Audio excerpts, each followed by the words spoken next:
welcome to the fortnightly online symposium of In Tandem Research Club. The title for today's meeting is Urban and Metropolitan Centers.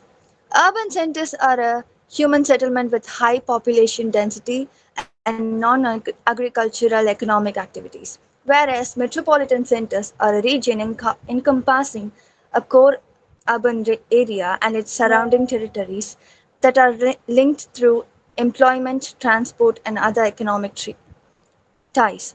And we are here to discuss on this topic in order to learn about the rich culture, the differences, etc. Without further ado, let me introduce our keynote speaker for this evening, Mrs.Ahalya Sukumar, a retired scientist from National Centre for Earth Science Studies, Akkulam, Thiruvananthapuram, Kerala.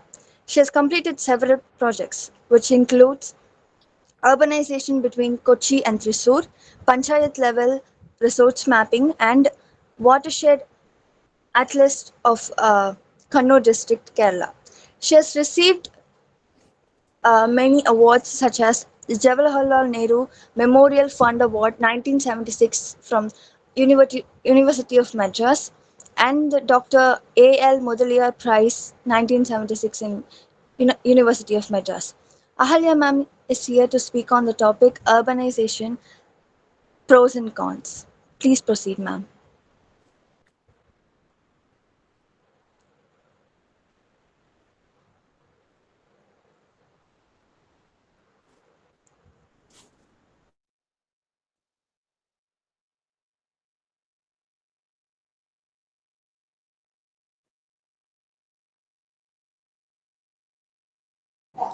Ma'am, could you please switch on the mic, ma'am? You have to unmute.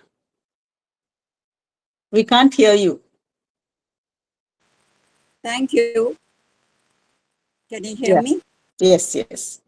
Thank you, Queen Mother's College and Preeti Srinivasan and the person who has introduced me. Hello to all the speakers, young speakers, and also all the people who are online. And my topic is on urbanization, pros and cons. First I want to tell you is settlement. What is settlement? Where the people live.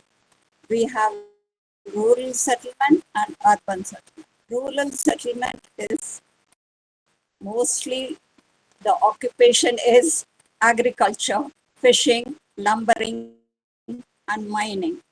The other thing is urban settlement. Urban settlement mostly deals with trade and commerce. So what do we have? What is urbanization? Urbanization is nothing. It is only a process of growth of towns and cities. See, for example, a small village grows into a metropolis. The best example is Chennai. It was a small fishing village and now it is a metropolis. That is the process of urbanization. Urbanization is nothing but a process of growth of a village to a town or a small town to a bigger town. That is urbanization. Apart from that, I want to say the town grows not only in population and also its function. It has function, some function, either education or religion or religious place or an educational place or a port or a fort or something. That is function. So any town or a city will grow with population and with their functions.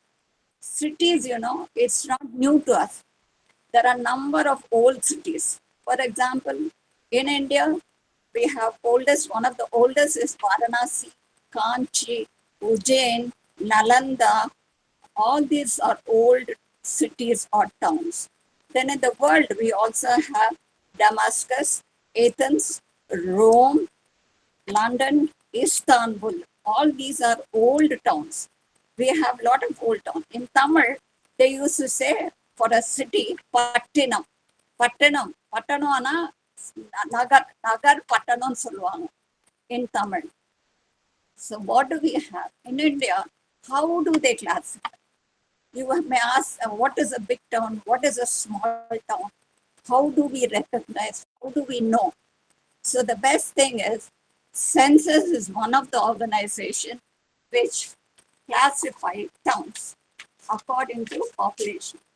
According to their census classification is there are six towns, six classifications.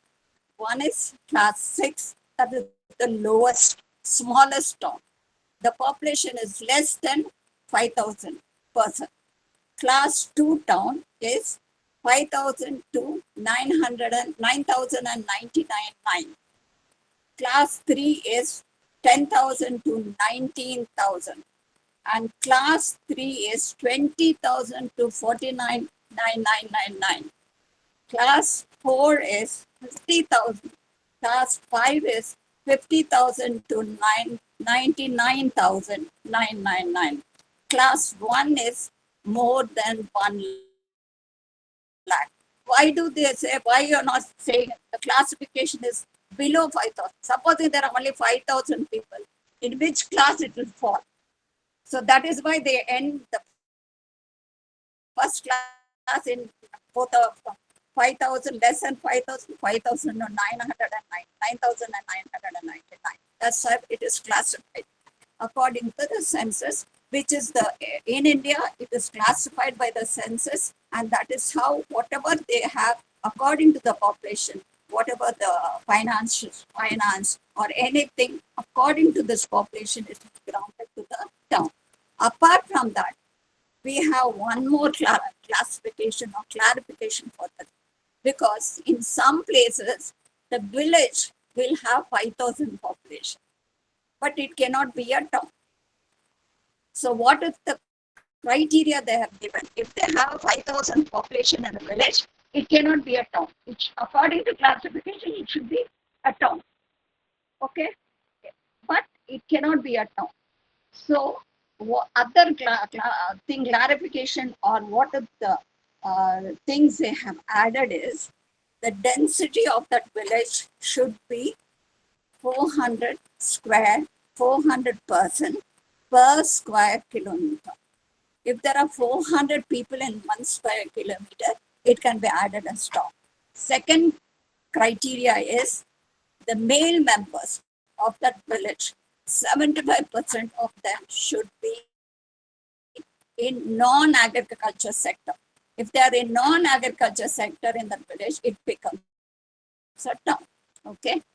The thing is, we have in the city there are a lot of cities. We have city, we have metropolis, we have a megapolis, we have a corner basin, we have an urban area.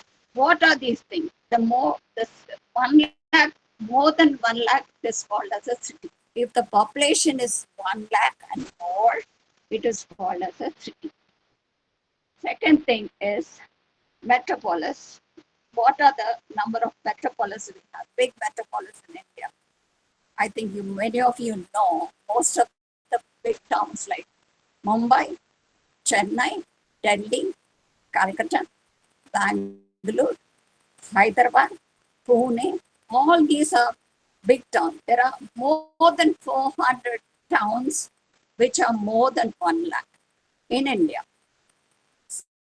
So the main bigger towns are the first 5 towns or 6 towns are given as Mumbai, Delhi, Calcutta, Chennai, Pune, Bangalore, and Hyderabad. You have the end of, there's a list of it. You can take it if you go to the census according to the population. They have given the list of towns, of the main cities of India. What are the first rank cities, second class cities, what are the third class cities, till the 6th class they have given. You can get it. There is even a map available where these towns cities are located, where these small towns are located. All this you can get it from Census of India, which Chennai also has Census of India. Everywhere, every state has Census of India. You can go through it, collect it from them, and whatever news you want, you they have n number of data. Not only this, they have n number of data. You can go there and collect it, or even now it's in digital form. You can take it and use it. Then I want to say the cities are or towns are, according to the functions also it is classified. Not only population it is classified, like 1 lakh city or 2 lakh city or 40, like it's a metropolis or more. Urban area, it is nearly 1 million to 1 million and more. Metropolis or urban area. Urban area, why I'm saying urban area is, this urban area is not only the city, it joins with other districts. For example, Chennai, it also Changalpet, Tiruvallur, and Kanjipuram. All these 3 districts comes under the urban area of Chennai. Same thing with all the many metropolises. Either they join with the next district or sometime with the next town. For example, Hyderabad and Secunderabad. These are 2 towns, 2 different towns, but they're joined together. Okay. In our place, it is called urban area or megapolis, and Western countries, it is known as conurbation. You have conurbation of New York, you have conurbation of Pennsylvania, which is an industrial area. So all this is known as, in Western countries, it is known as conurbation, and in our place, it is known as urban area. Okay. Then how these towns are classified according to functions. What is the main function? For example, capital city. For example, we have state capital, country capital, like Delhi, Mumbai, Chennai, Washington, all these, Singapore, Colombo, all these places are capital cities or they are administration cities. So they are known as capital city. The function is because it's a capital. So they have their own function. Second is religious cities. What are the religious cities? From the old times, we have a lot of old temple cities like Varanasi, Kashi, Patliputra, that is Patna. Then Nalanda. Nalanda was an educational institute. It had a university in those days. Even in those days we had, now also we have. It's all religious based, like Mecca, Jerusalem, Rome, all these cities, because of its religious factor, it has grown. Then the other thing is coming to education. We have a lot of towns which has grown up because of education institute. The most important thing is Oxford, Cambridge, and Nalanda. Everybody talks. They say Oxford, it's a place. Cambridge is also a place. Both these places, because of the university, it has grown. Then we have port cities. You know, since many of you are from Chennai, Chennai port has gone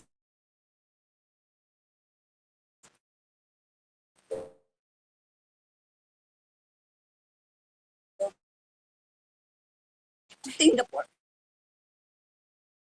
Colombo, New York, all these places have only a port. Because of this port, it has grown. Because port needs a large area, lot of functions. 4 places have grown because of the importance of the port.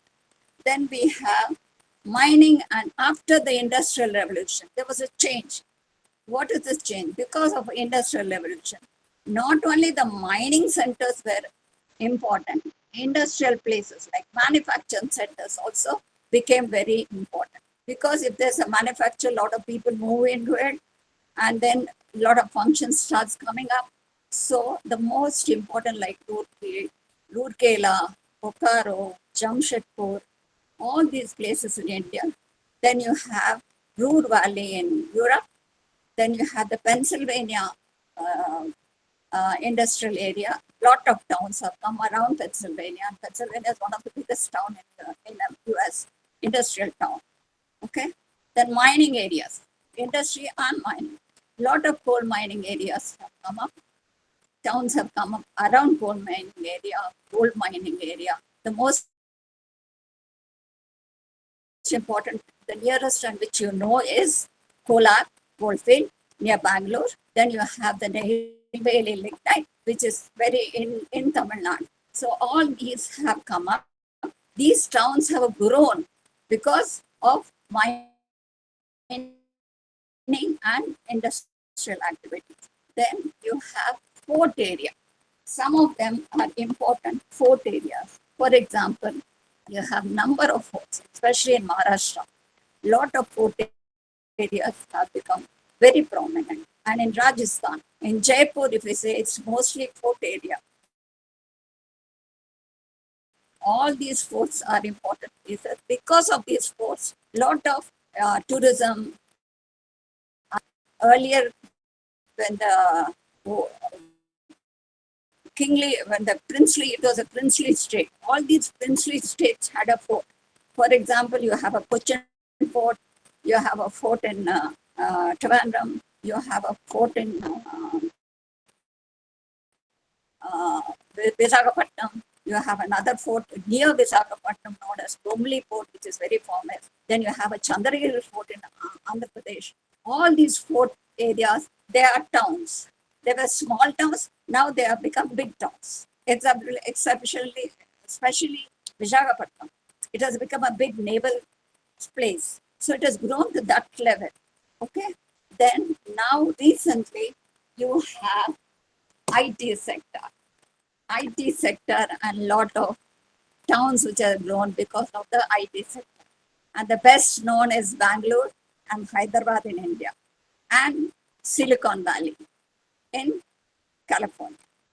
Silicon Valley has, it's not a town, but it's around that Silicon Valley. It has lot of towns which have grown. So this is what I want to say. Function, not only population, function also plays a great deal in growing up of a town or a city. Then we have very most important one is you have tourism. See, there are some way for tourists. Only people go there and enjoy and come back. The best example near us is Ooty, Kodaikanal. Both these towns are very crowded during the season time. Then we have Simla, you have Jammu and Kashmir, the sole state of Jammu and Kashmir is a tourist spot. Then you have Jaipur. Then you have Sun City. I don't know how many of you know. Sun City in South Africa is very famous, well known. It's well known for tourism. Then you have Singapore. All these places. And then apart from this, there are some small important places which are very unique. These cities, for example, Taj Mahal in Agra. People go there as tourists, they want to see. Though Agra has grown not only because of the fort, Agra fort, also because of the Taj Mahal. Same thing with the Great Wall of China. Around Great Wall of China, you have a number of towns because the wall is so large and so lengthy. A lot of towns around this Great Wall of China. Then you have the pyramids in Egypt. That town also near Cairo. There also you find it developed because of this pyramids. So it is a tourist spots are different. There are special tourist spots like pyramid area, or you have the other like Taj Mahal. Okay. Then what is, why do people go? People, they want to move to better things, for better prosperous things. So either from village they move to a bigger towns, or from smaller towns people migrate. Sometimes they even migrate internationally and nationally. See, when Small town, the function is small, so they want to get better jobs. All these things made them move. What are the pros? What are the pros? What are the benefits you're getting of moving to a metropolis or bigger towns? First is they get good education. Small towns don't have good education. Means not good education means it's higher education facility. Like you have in Chennai, you have the IIT, you have the MIT. All these are available only in metropolis. The smaller town people go to a bigger, for example, the class 6 town people may go to a class 2 or 3, class 3, they will go. Why? Because their high schools are better, their colleges are better, facilities are more in their colleges. They have so many other facilities. So from smaller towns, people migrate or move to the bigger towns. That is one of the reasons, main reason.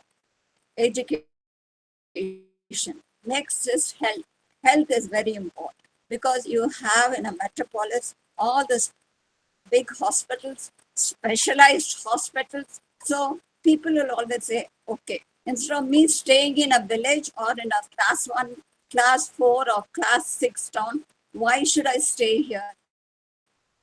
As well, go to a metropolis, get a job there or go there and study there, and my health also will be better. It's more easy to see a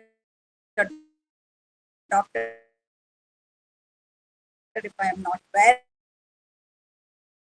Next is education, job, because job is very important. Only if you have the money, you can live on your own. So people for better jobs, they will come to metropolis or bigger cities because job is available right from the lowest rung to the highest rung. People can job, people who are not educated also get job. People who are highly educated also get job. So they move to the bigger and bigger towns. From village, they move to a small town, then they may move to a middle class town, or they may move to a metropolis, or if it's not so, many people even move from India to abroad because their facilities are more, their job is more, they get more payment, their finance is financially well to do. So they move. Most of them move to bigger towns for these many reasons. Apart from that, what other facilities like shopping? If you go to a village, there may be 1 or 2 shops. If you want to buy a textile, you want to buy a dress, you may have 1 or 2 shops. Maybe you don't have that much option to take a dress. So people will always move to a higher town where there are many shops. So shopping facilities are more. So people move to, sometimes it happens even temporary. For example, there'll be temporary immigration or migration. People from smaller towns just before place purchase whatever they want and go back. That is also there. Then we have we have lot of recreation. See, when you earn money, you want to have some recreation. So all these big towns, big cities have theaters, malls, theme parks, so many things to enjoy themselves. So anybody who works will like to have a weekend, they like to enjoy themselves. So in a village, it's not possible to have a theme park.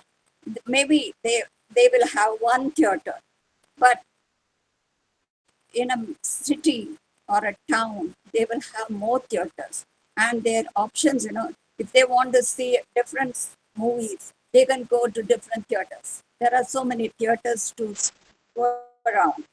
So this also helps in the growth of these towns because more people move, more the functions are, more and more people move, the city starts growing, expanding itself.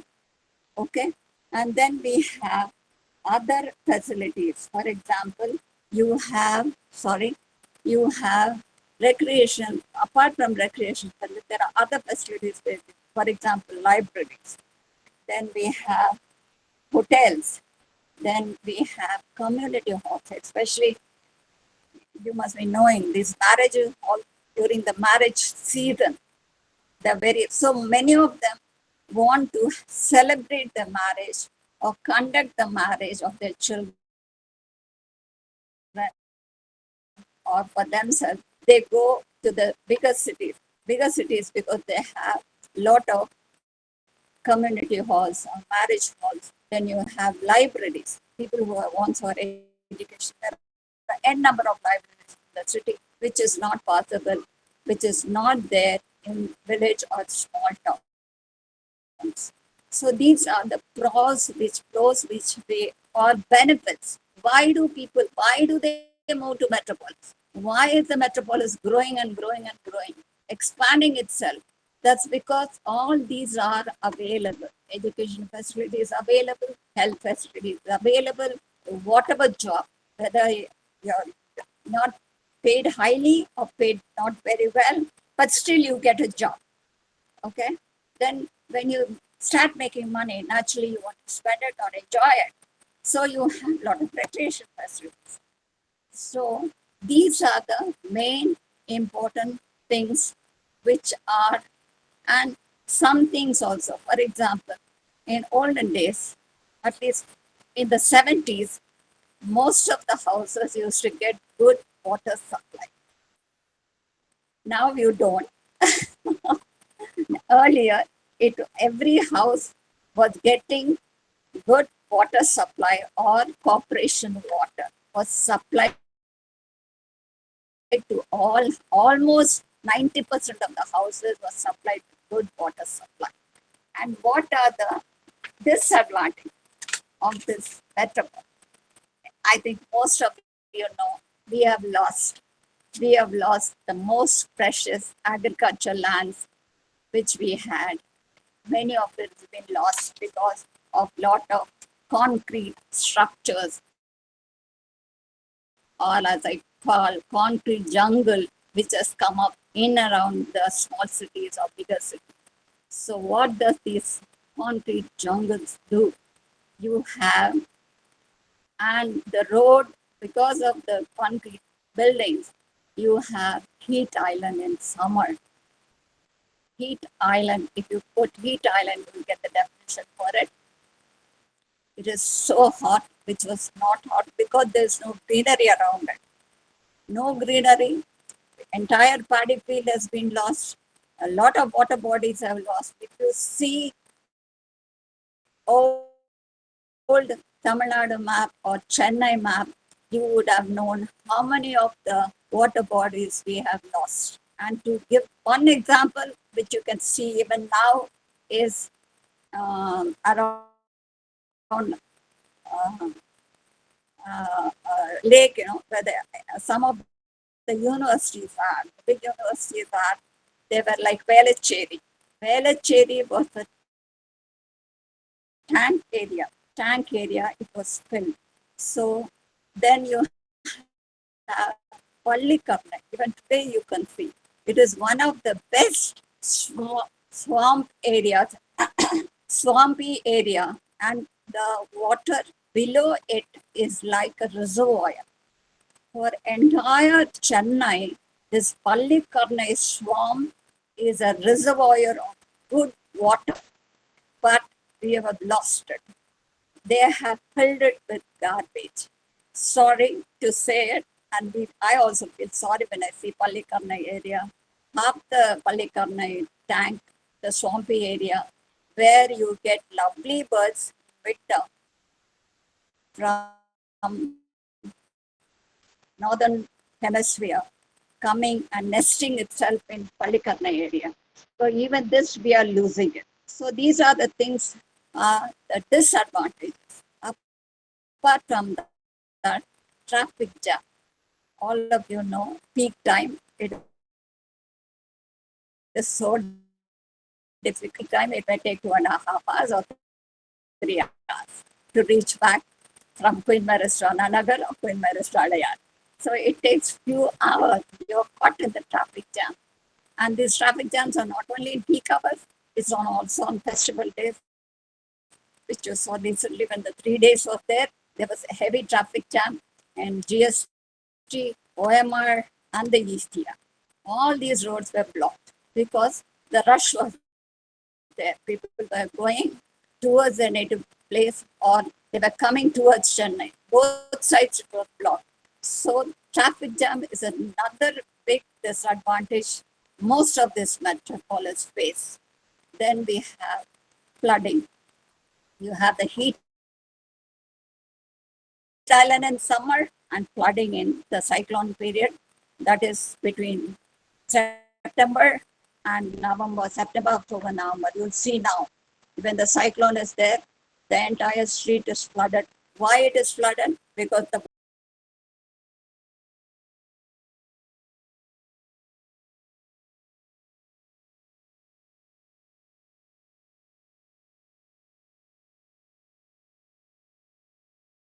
they used to say in Tamil, all these areas were being converted to concrete jungles or buildings have come up.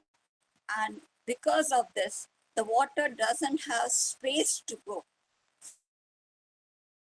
So what happens? This water, when it doesn't have any open space to go, if it's a paddy field, it will go away. The water will go away. Because of this, we don't have paddy fields or we don't have any greenery around. What happens? The water is either in the road or in the house, inside the house. So this has become a bigger problem nowadays. Whenever there's a heavy rain, I don't know, many of you would have seen it. When there's a heavy rain, there's a flyover in Velachery. Most of them park their cars in the Velachery flyover. It cannot be used after the rain. Okay. Next is we have pollution. Pollution. Dust pollution, air pollution, because of heavy vehicle traffic, heavy in a lot of industries which you have smoke. And the best example is Delhi. Delhi, you know, that was some few months back, they had heavy pollution, air pollution, dust pollution. Even the schools were closed. So almost all these metropolis, something they have in common. Not only here, everywhere in the world. You have flooding during rainy season, heat island in summer, and then you have dust pollution.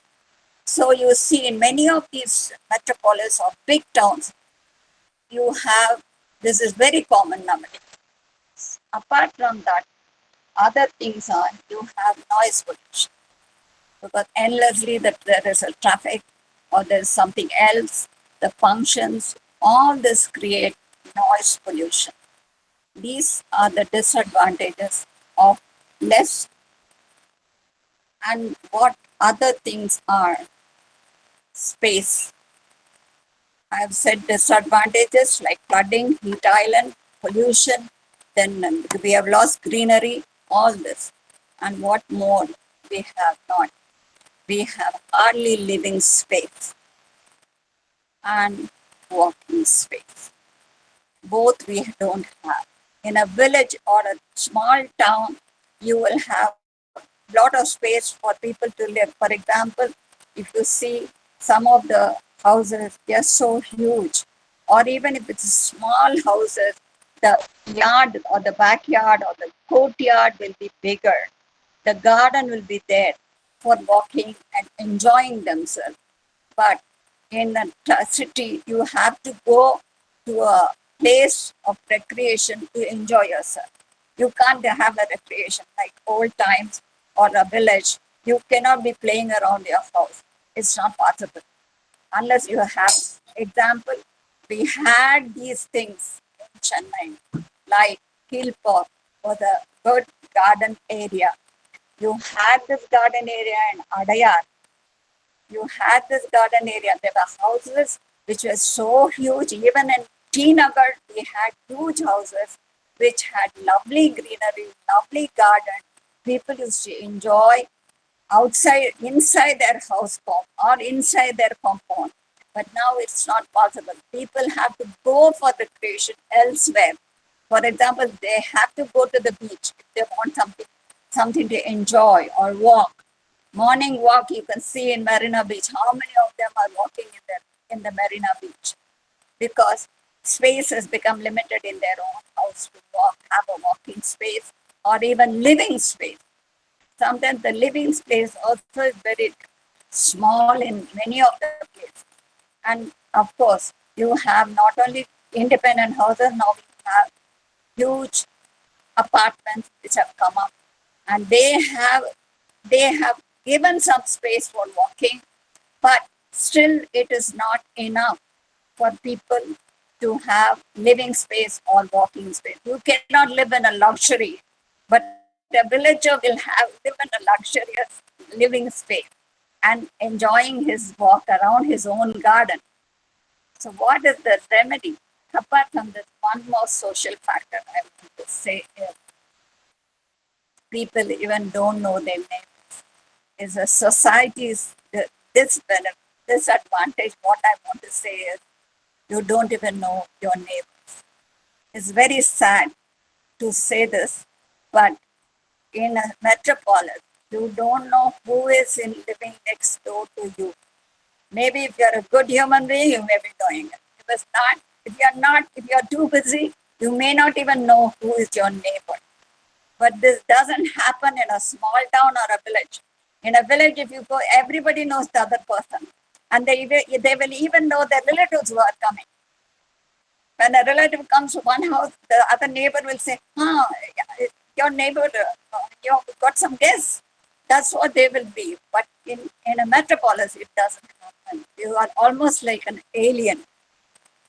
So these are the disadvantages of a metropolis. It's not that I say how do we make it? What are the remedies? What best we can do to you have disadvantages? How to overcome it? First thing is build up more greenery. You can't go for an agricultural land. It's not possible. So at least when you have an apartment or when you have an independent, grow a few trees. So there's at least some greenery around you, which makes you stress free. When you see greenery around you, you're stress free also. So even if you're in a flat, if you have a small balcony, you put few plants so that you will feel you little more comfortable. You are in a metropolis, you're in a big town, but still you see you have some greenery around you and you are more stress free. Then second thing is, another more important thing is you start diversifying these functions. For example, you give some incentive. For example, the third class town, as I said, that is second class town is 50,000 to 99,000 people. Second class town or a fourth class town, all these towns, what you do is you diversify. You give them some function, special function.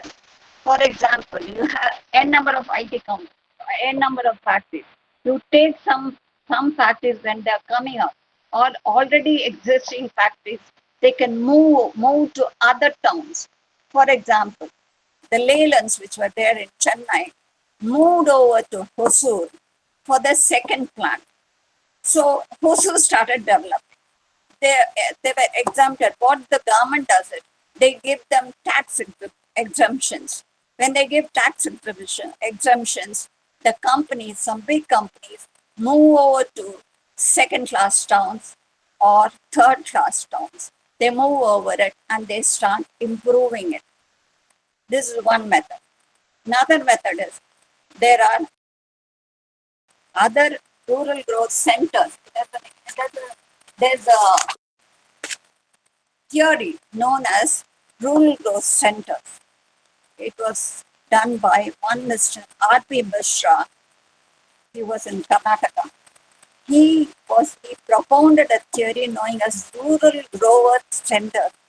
This rural growth centers was, he said, more functions like shopping area, like better transport facilities, some better educational facilities can come up in which is less than 5,000 or in 5,000 category with population of 5,000 or less than 5,000 villages. So he said some exemptions of government can give them exemptions so that there is some education institutions can be brought up there or industries can be brought up there. So these small, big villages, which is going to be a town, they will develop and they will develop faster and provided they are given good transport. Then for traffic jam, better always if there are four people in the same area moving to a certain destination, it is better all the four of them take one single cab or their own car so that it eases the traffic jam. Instead of each one going, they are all going to the same destination.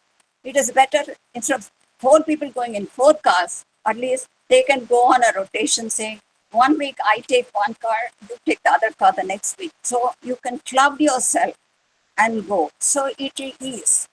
Then take the metro or any metro or electric train, especially in Chennai, all these places, they can use these things because it will ease traffic jam, and especially in festival season, you know, it's better always if they want to be on a festival day. Take 1 day extra leave and maybe go, you will not enter because there is so much of traffic jam, especially the last 3 days when there was a holiday on 15th, 16th, and 17th. The whole GST was blocked. The whole OMR was blocked. And not enough, the festival. We had a kite festival in ECR. Not only the regular traffic jam, people moving, there were also a kite festival. So there was entire ECR was blocked. So it happens in almost all metropolis. This traffic jam has become a big hue and cry by the people, and you lose so many things. You lose your patience, your stress level becomes high, you don't reach at the time when you want, and then your stress level also goes up. And you also have to face the pollution of the vehicles. So what I want to say, these are the small remedial things which we can do, which is possible. And next is garbage, solid waste. Minimize our solid waste. Try to minimize the solid waste which we throw out. And preferably, please don't use your plastic bag. Please don't use plastic bags to throw your garbage. If you live happily and cleanly. And we have to also see that we are not polluting the area around us or any water body, because most of these plastics are not kept in a proper place. They are thrown all over the place. It's not only the water body, the land gets polluted, the water gets polluted, the animals also get polluted, because the animals, most of these cows, they take this plastic bag. It's very dangerous. So please, I only request that please don't use plastic bags. If it have to be used, see it is destroyed or put into a proper bin so that it will not affect the environment. That is my only request. And then I have some, if you want, and if you can use it, like you have a lot of reference material, lot of population data, lot of geographers have done on population, study of growth of each town, what are the pros of some towns. There are some specific towns have specific problems. For example, when there is a cement factory in a town, the smoke is very dangerous. So when the cement factory is around, they always see, the industry also sees that the human being settlement is put on the opposite direction of the wind. Otherwise, the wind will blow the smoke. The smoke will fall on the settlement or the houses. So the industries also nowadays take care that. So some of them are, so some towns have some specific problems. So these are also disadvantages of growing up at big towns. What are the reference material? We have n number of reference material, especially population growth of towns. There are a lot of people, and one of the best population is Ashish Bose. He was a specialist in population studies. Then you have R.P. Mishra, which I told you earlier. He has studied on small towns, how to distribute towns. Then you have a theory, geographers, if there are any geographers around, they must be knowing there's a Chris Thaler, his theory is known as Chris Thaler's theory. The theory itself is Chris Thaler's theory. Then you have Professor Anachalam and Bhatt, who have done it in Mumbai for Maharashtra, towns of Maharashtra. Then the Punjab geographers have done a lot of studies in around Punjab on towns and population. N number of things are there from Punjab University to take the Punjab University, and N number of population studies have been done. And then you have Go Cheng Leong. It's one of the basic books if you want to know on settlement, population, growth of towns, what are the pros, what are the cons of rural settlement, what are the pros and cons of urban settlement. All this is available in both Cheng Leon Human Settlement book. Then you have what else? Both Cheng Leon. Then you have one very important book. It's an old book written by Trivata. The author is Trivata. He has also done basic studies on population. Then you have a very good person from Banaras Hindu University, R.L. Singh. He has a book on India. In way back in something in 70s, he had written about India, all the things about India, whether it's physical or whether it is population or it is human geography. That book is also very good. So you can refer any of these books, especially for geographers and even for non-geographers. You will know what your country is or what your world is, where the settlements are, where what things are, how many towns are there. All this is available.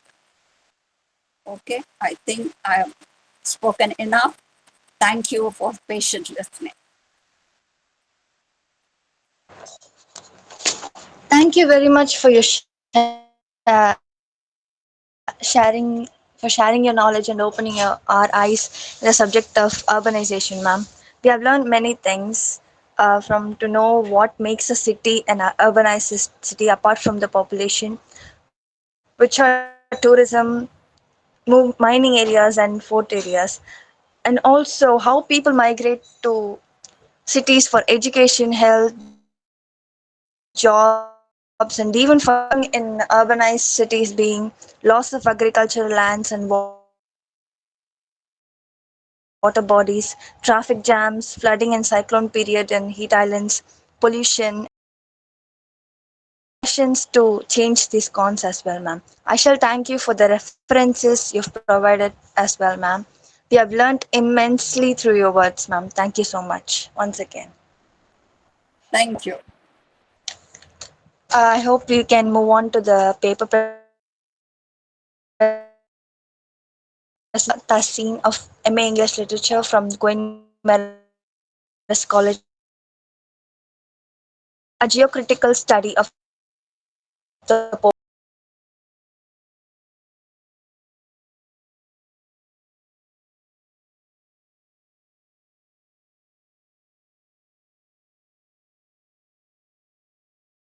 Once again.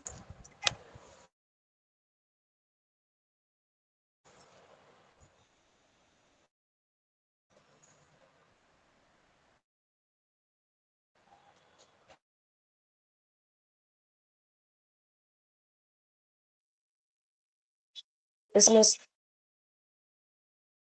screen visible? Yes, Tawhida. Yes.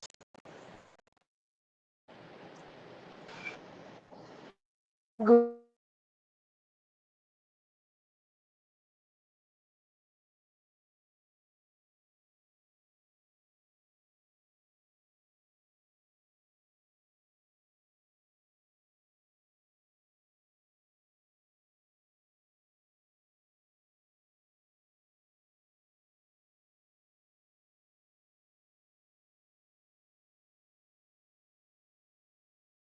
and also lived in text.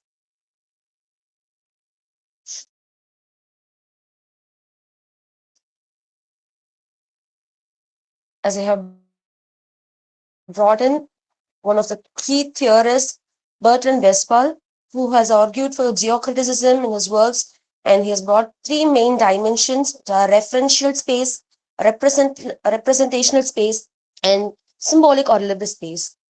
The referential space is actually the physical geography. The representational space is how writers and cultures depict that geography. And symbolic or lived space is how people experience and interpret that geography. Uh, in other words, geography is in literature is never neutral. It is always cultural, symbolic, and political. A.K. Ramanujan was a bilingual poet, translator, folklorist, and he also occupies a unique position in Indian English literature. He often pays close attention to landscapes, be it cities, rivers, or gardens. But unlike classical poets who usually celebrate nature in its idealized form, Ramanujan uh, exposes the contradictions of human experience within that landscape. Let us look into the overview of the poem. The poem is set in Madurai, one of the oldest cultural and temple cities of South India, which is traditionally celebrated in Tamil Sangam poetry. The river Vaigai flows through Madurai and has often been romanticized as a sacred and life-giving presence. Ramanujan actually begins the poem with an observation saying every summer the river dries to a trickle of sand and stones, exposing skeletons of animals, broken mud pots, and debris. But when the monsoon arrives, the river floods. The floods, however, do not bring us the joy, and they destroy huts, ruin children, and sweep away the livestock. And what strikes Ramanujan is that poets past and present continue to glorify the river, speaking of its grandeur, its beauty, and its role in the mythology, while ignoring the human tragedies it causes. Now, let us apply the geocritical lens to the poem. First of all, physical geography. The river is portrayed into contrasting states. Skin. uh, Physical geography. The river is portrayed in two contrasting states, which is drought and flood. In summer, it is dry, cracked, exposing straw and women's hair clogging the channels. In flood, it becomes a destructive force sweeping away lives. Here, geography is not something abstract. It is real and lived. Ramanujan is actually attentive to the ecological cycles of South India, which alternate between scarcity and excess. Next is cultural geography. Uh, as we all know, Madurai is not just any city, it is a sacred cultural site associated with temples, rituals, and ancient Tamil poetry. Specific. Traditionally, poets have celebrated the river as something divine, as a divine entity, a backdrop to rituals and myths. But Ramanujan questions this cultural memory. He shows how the cultural geography often erases suffering. preferring to sing of beauty rather than acknowledging tragedy. Next is social geography. Perhaps the most powerful aspect of Ramanujan's geocritical approach is his emphasis on social geography. He speaks of the round bodies of children, the graves of families, and huts destroyed by floods. These are not details that classical poets chose to record. This is where Ramanujan diverges from the poetic tradition. He actually insists that geography must be studied through the lived experiences of ordinary people and not merely through cultural imagination. Then symbolic geography, finding the river becomes a symbol of indifference, a force that is eternal, cyclical, and unmoved by human suffering. It also symbolizes selective cultural memories in society, which society remembers its grandeur but forgets its tragedies.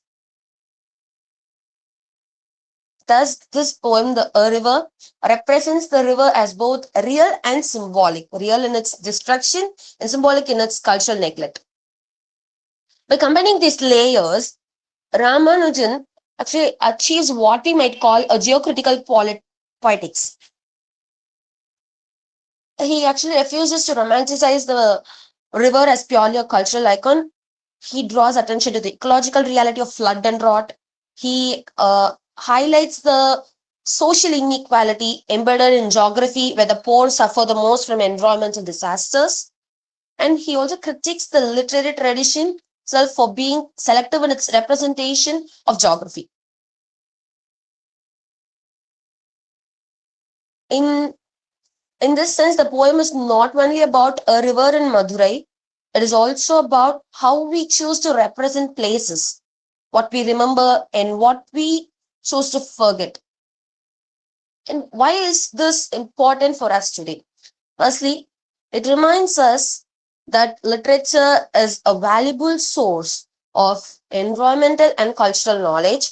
Secondly, it encourages us to read geography through multiple perspectives like ecological, cultural, and social. Third, it resonates with our contemporary concerns like climate change, floods, droughts, and environmental justice.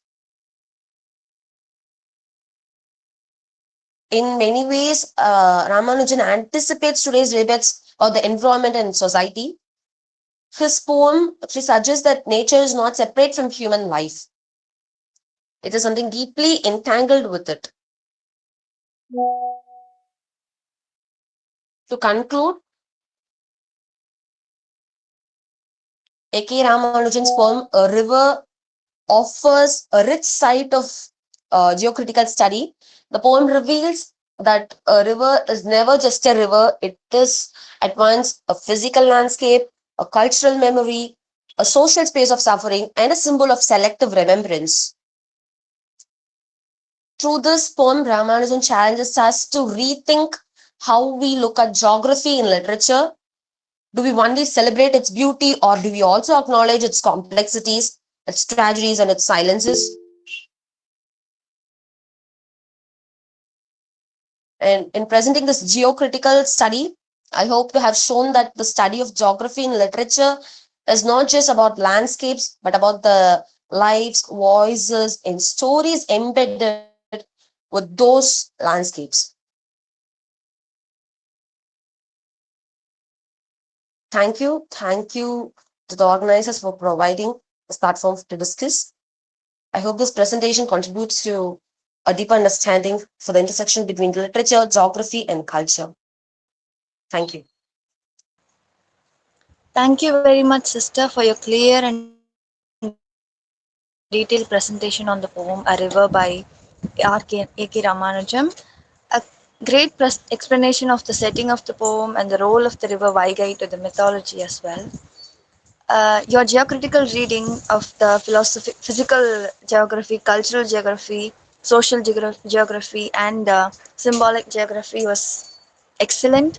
And the way you explained that the way Ramanujan differs from the classical poets and how he highlights the social inequality through the river And one thing I want to quote is the way you put this quote in the conclusion: all geographies are lived, not just admired. Excellent, sister. Thank you so much for your presentation. Thank you.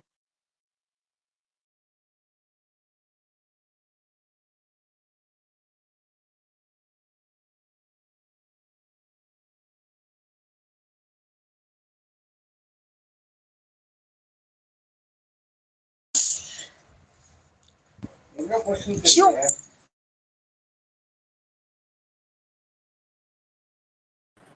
A request to the presenters, try to wrap up as quickly as possible. You can avoid repetition. You don't have to give up any points that you prepared, but avoid repetition. Keep your presentation below 10 minutes.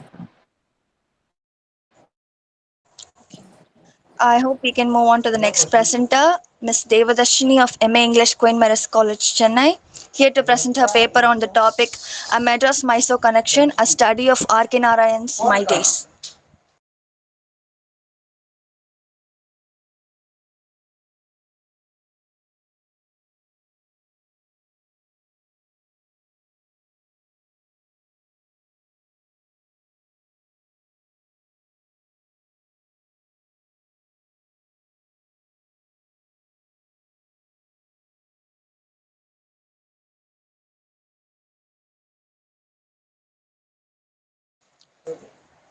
Ms. Devadashini?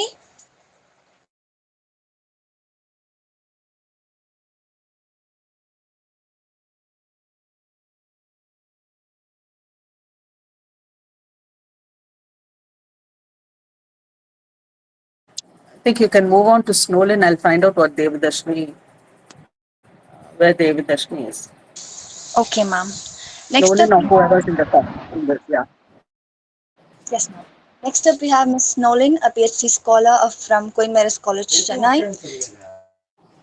here to present the paper on the topic Oh, from signposting so to belonging. Devadashini is trying. She's not audible. Devadashini, you have to unmute.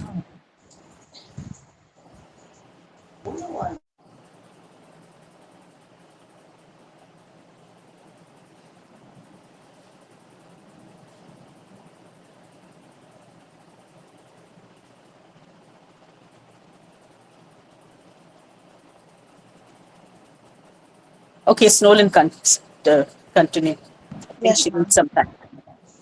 Here to present on the paper on the topic from signposting to belonging, geocriticism and topophillia in Bishwanath Ghosh's Tamarind city. Please proceed. Can you all hear me? Yes. Okay. Is my screen visible, ma'am? Yes. Okay. So, my presentation is titled From Signposting to Belonging, Geocriticism and Topophillia in Bishwanath Ghosh's Tamarind City. Um, So, I shall begin with a short introduction to the author and his works. Bishwanath Ghosh is a Bengali travel writer and he's a journalist, and he's known for mapping Indian spaces in unexpected ways. His works include Chai Chai, about railway junctions, towns, and different cities in India, as seen in Longing Belonging, which is about Calcutta, Aimless in Banaras, and Tamarind City, where modern India began. His travelogues are at once memoir, cultural commentary, and political opinion. In Tamarind City, he sets out to discover Chennai, the city he eventually calls home.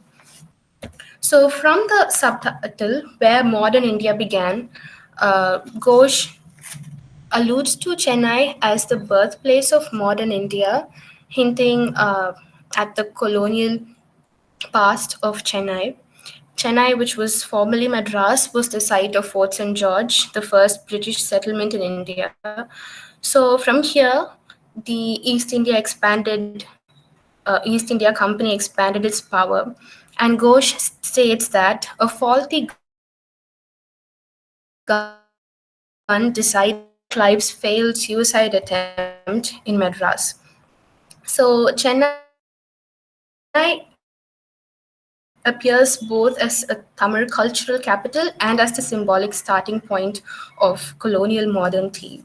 Looking at geocriticism, Robert Talley defines geocriticism as an approach that explores, surveys, digs into, reads, and writes a place.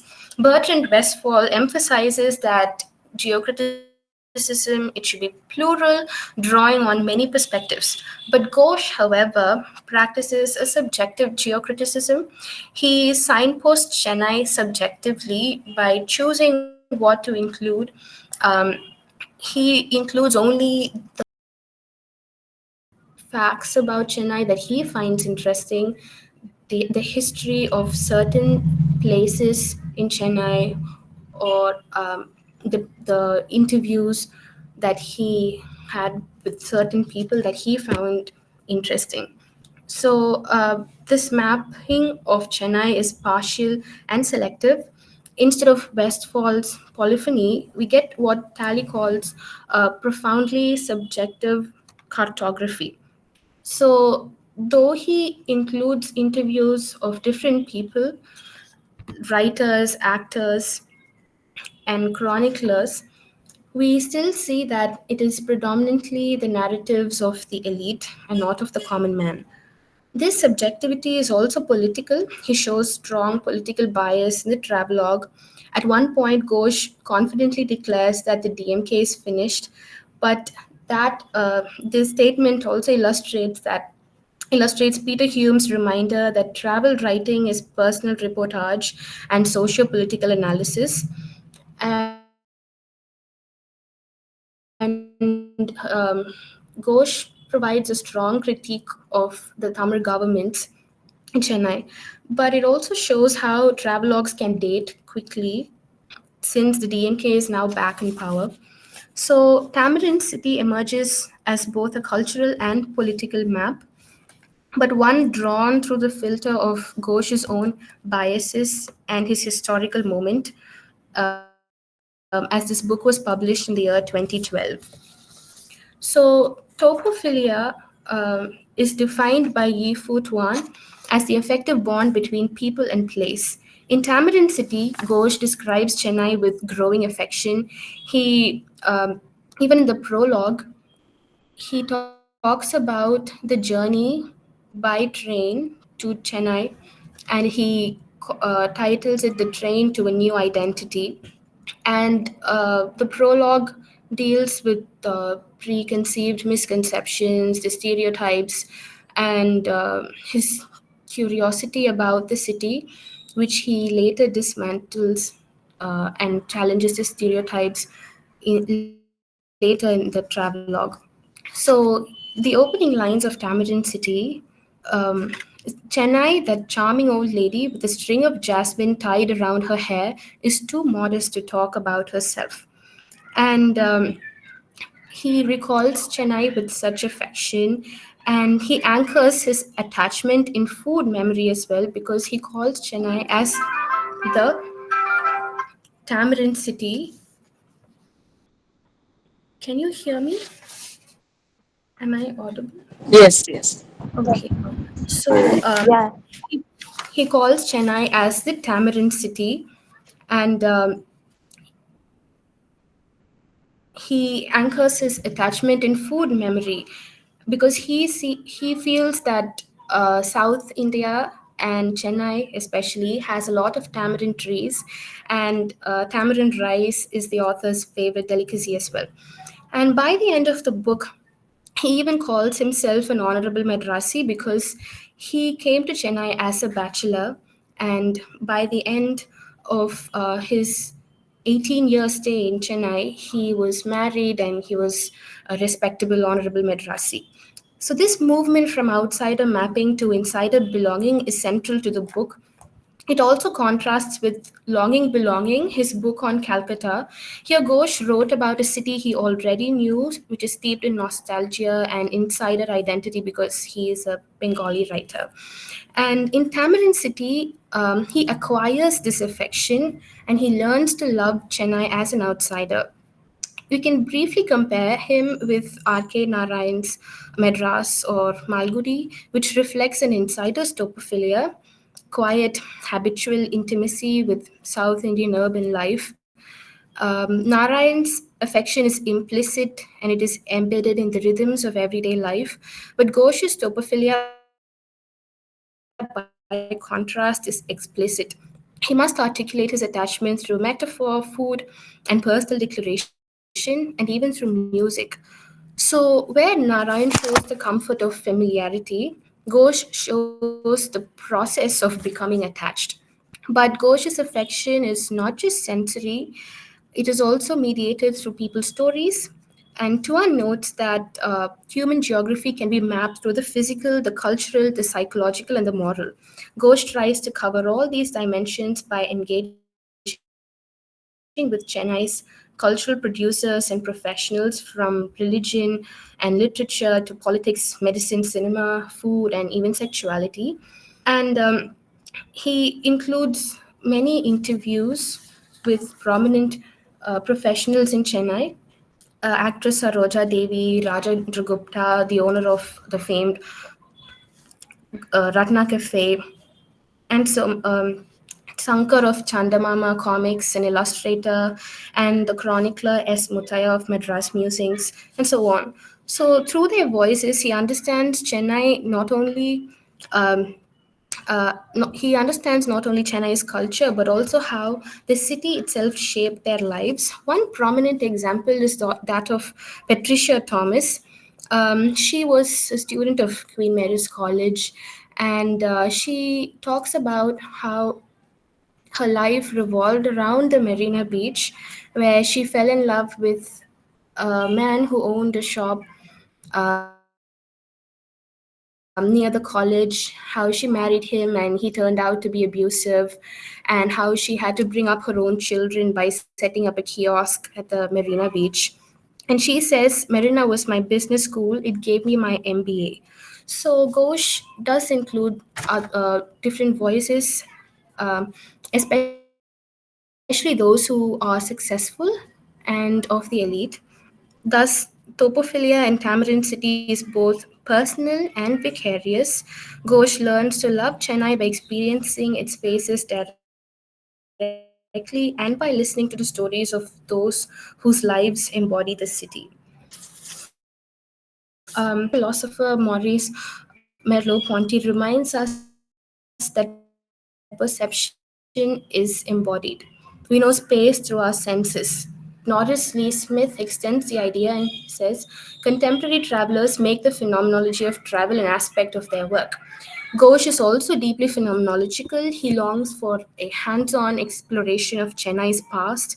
He experiences the city by tasting its food, walking its streets, recording its oral stories, enjoying its music, such as the Margari um, Madras Music Festival, and so on. And this journey and this traveling, this phenomenology is also seen in his earlier book Chai Chai.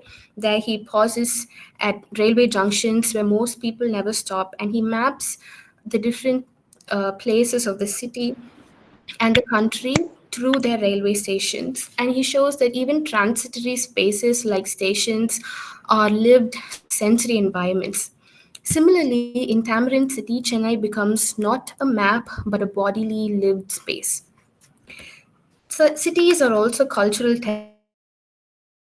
texts. Raymond Williams described the city as a place of noise, worldliness, and ambition. Ghosh reframes Chennai as a marriage of tradition and transformation.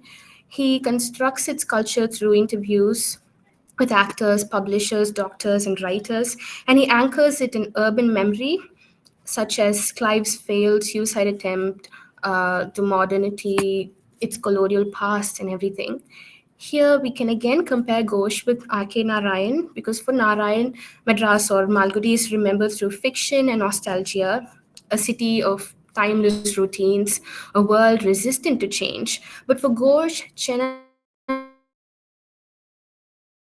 is recorded through reportage and anecdote, and it can be seen as a 2012 snapshot, which now feels dated in 2025. Pierre Nora's idea of sites of memory also helps here. Because for Narayan, memory is intimate and timeless, but for Ghosh, memory is historical and contingent. And for him, memory is woven into his subjective cartography.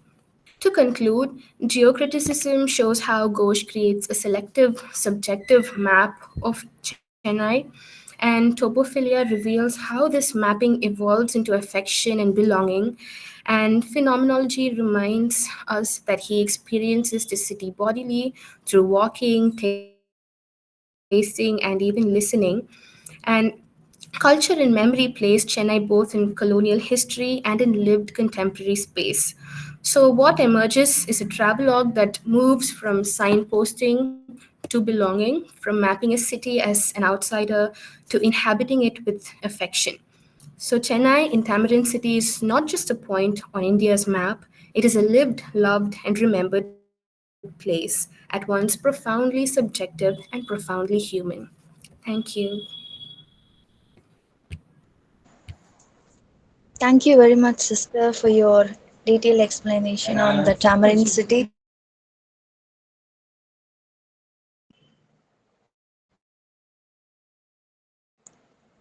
and the way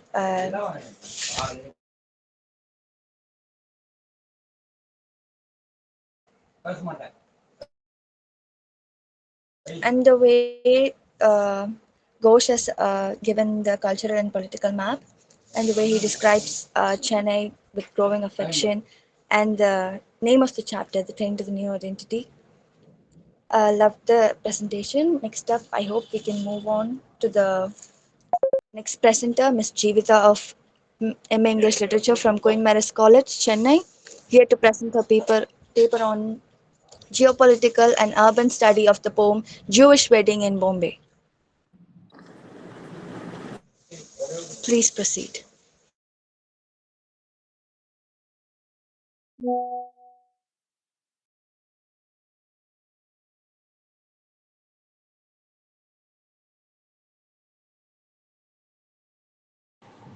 Good evening, everyone available in this online forum in tandem. I am indeed glad to be a part of this presentation. I am Jeevita, second MA English from Queen Mary's College. Initially, I would like to express my sincere gratitude to our HOD Dr. Maria Priti Srinivasan ma'am for rendering such a sublime opportunity to present a paper in tandem. It is really useful for enhancing our knowledge to next level. This day, I am here to present on topic geopolitical and urban study of the poem of Nazim Eskil's Jewish Wedding in Bombay.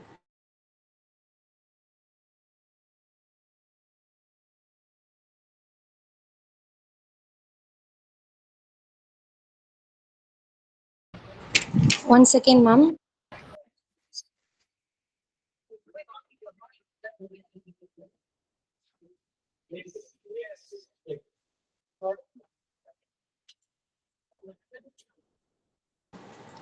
Nazim Eskil's Jewish Wedding in Bombay is more than a cultural portrayal of community ritual. It is a subtle narrative of identity, belonging, and displacement within a complex geopolitical framework. This paper re-examines the poem through a geopolitical lens, exploring how Ezekiel situates the Jewish diaspora within an urban and multicultural fabric of Bombay. The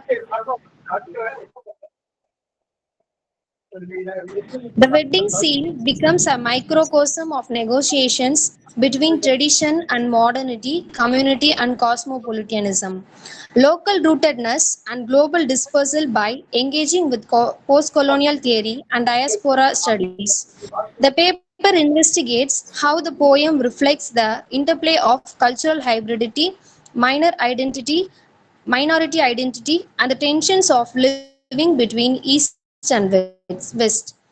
It further situates the Jewish community in India within a larger geopolitical realities, colonial legacies, migration histories, and politics of cultural survival. The study argues that the Eskil depiction is not merely descriptive but an act of reclaiming space for marginalized voices within the Indian literary canon canon, while also highlighting the broader question of any minority. Cultures navigate belonging in a world shaped by power, mobility, and geopolitical forces.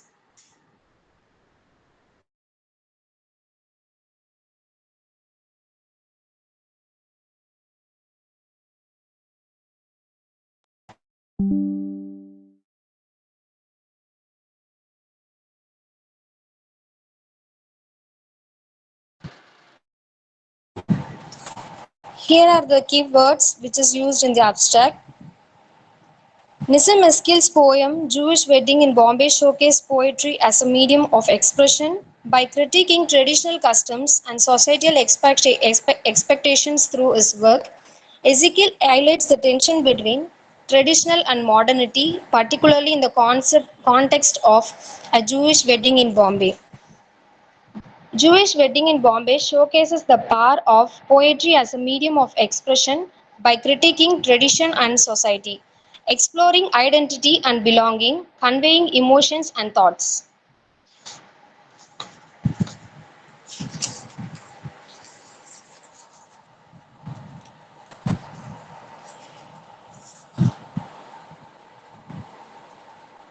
Unique style and themes. Eskil's poetry explores themes of identity, culture, tradition, and modernity resonating deeply with Indian society.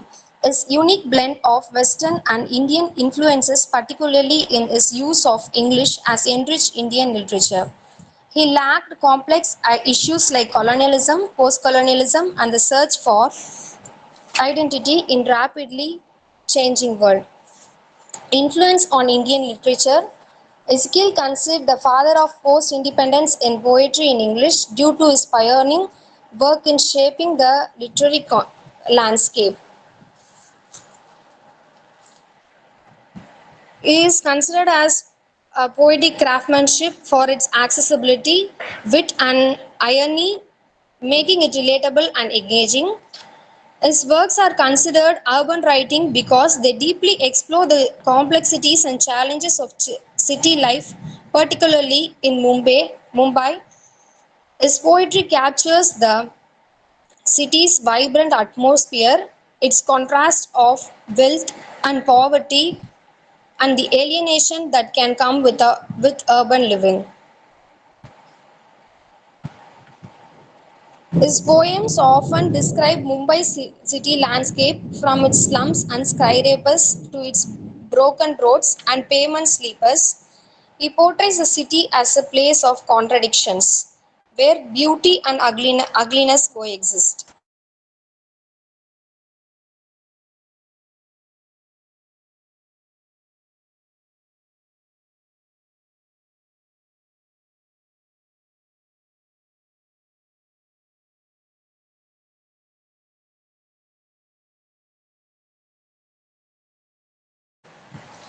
Cultural portrayal.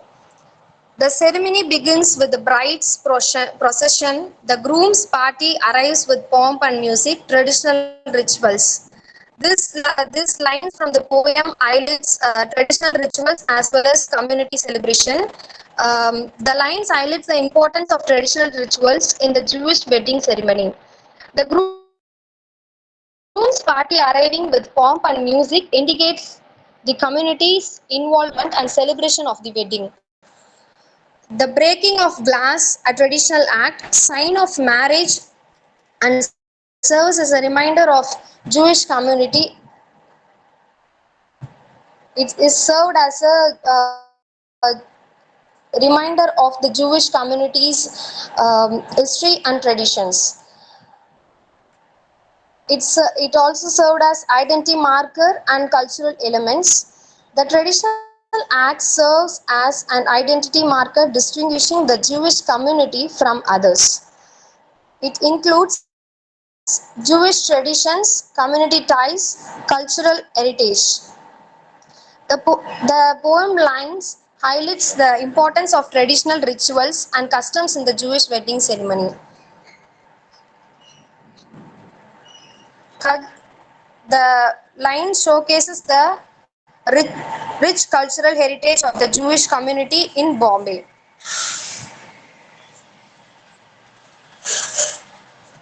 Next, subtle narrative of identity. My relatives' old men sleep in their chairs, the women weep, the men exchange their glances.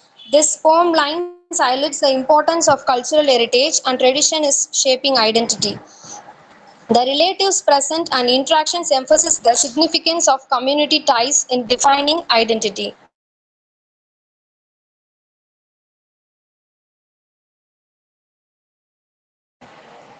Quoting this line, I am not what I am, a stranger is a strange land. This is ambiguity and uncertainty, search for identity. The speaker's statements reveals ambiguity and uncertainty about their identity, highlights the complexities of belonging to a minority community.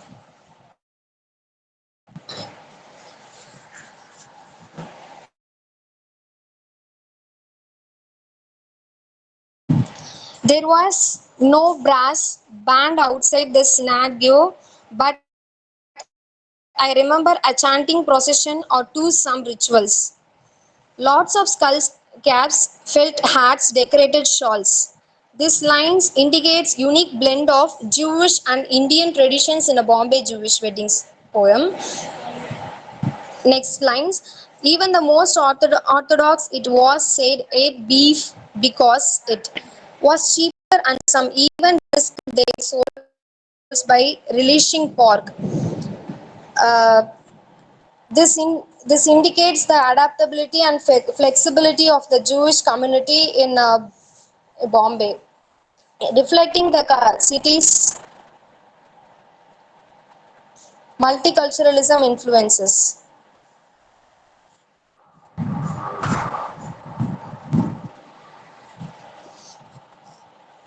The ceremony begins with the bride's procession.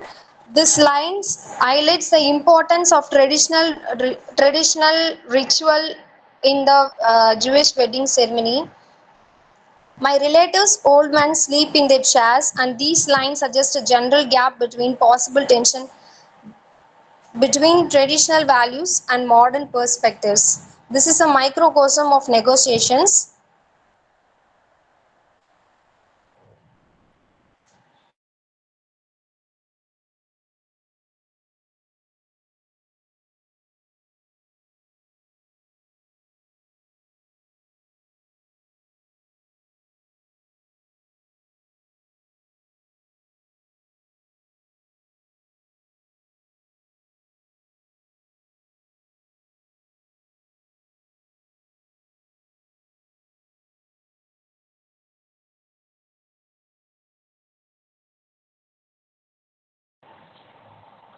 Even the most orthodox, it was said, ate beef because it was cheaper, and some even risked their souls by relishing pork. This line highlights the community's adaptability and flexibility in the face of local influences. The Sabbath was for betting and swearing and drinking. This line suggests a deviation from traditional practices, possibly due to global or local cultural influences.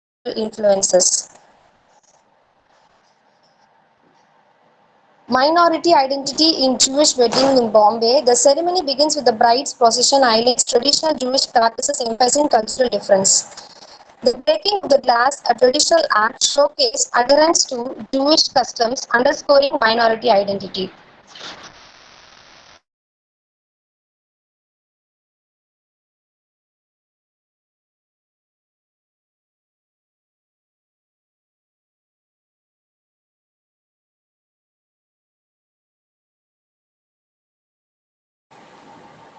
Hereby I conclude my section.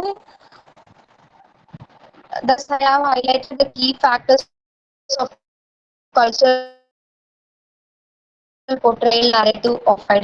negotiations, and communication. I hope my presentation will enable to navigate into broader questions and comprehend the concept in the world shaped by power, mobility, and geopolitical forces. Thank you.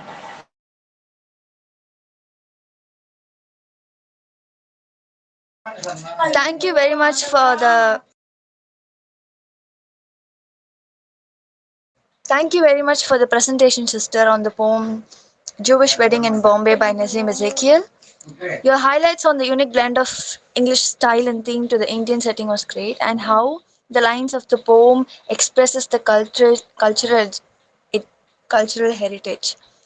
At last, I'd like to quote these lines that stood with me. I am not what I am, a stranger in a strange land, which expresses a sense of feeling of not belonging anywhere. Thank you so much. And I mean,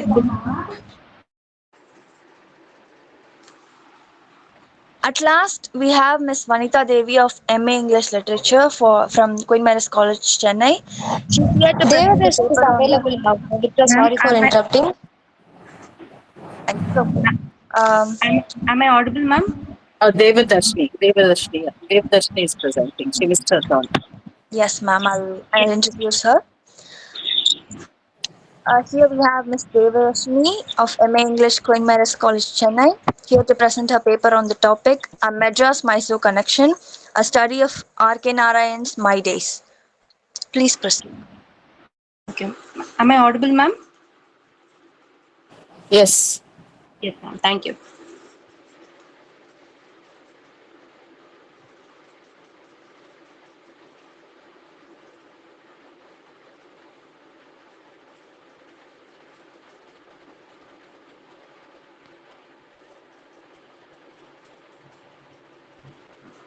Ma'am, shall I start?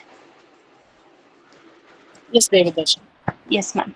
Good evening, all. I'm Devdashni, and I'm going to present R.K. Narayan's autobiography, My Days, in the lens of geocriticism. And to begin with his introduction, R.K. Narayan's novel are compared to a box of Indian sweets, a container of varied and delightful treats. His work, all different his works are all different in subtle ways, yet rooted in the same cultural settings of Mysore. He wrote 14 novels, enough to create an entire world. Readers can pick up any novel and enjoy it independently, without concern or order. His novels invite rereading and create a craving for more. His childhood in Purushavakkam. As he was born in Chennai, I think I'm sharing my PPT, ma'am. Is this visible? No, it's not visible. Oh, okay, ma'am. One second, one second. Can Jivita, behalf of me, can you share the PPT?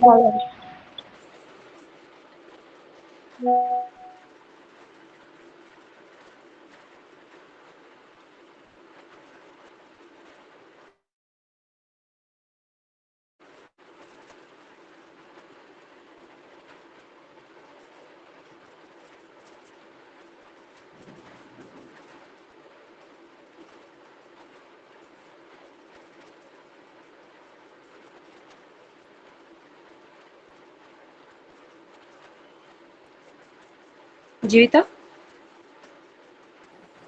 You should stop presenting so that she can present.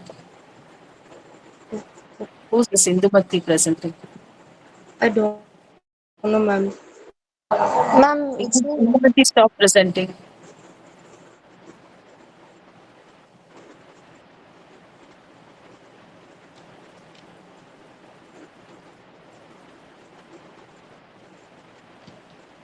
Yeah, now you can present. Please stop. Devadashni, apparently this Indumati was presenting, that's why you couldn't present. Now you can present. Yeah, yeah, ma'am. I'll, ma'am. Is my screen visible, ma'am?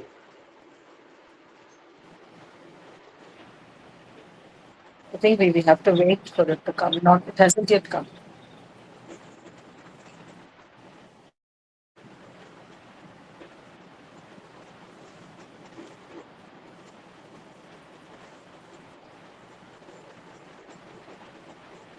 Not visible. I think Jivita can present for me, ma'am. Okay. Then you should stop presenting. Okay, one second. Only if you stop presenting, the Jivita can present Stop the PPT. presenting. Yeah, Devdashni, stop presenting. Remove the. Yeah, ma'am, one second. Now the Jivita present.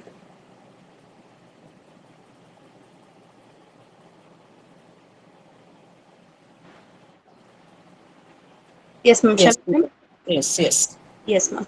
So, coming back to his childhood days, during his childhood, he was with his grandparents' house. He shared a stay with an unusual companions, a peacock and a monkey named Rama, chained to a post in a courtyard. Most afternoons, after going and completing schools, he will be just gazing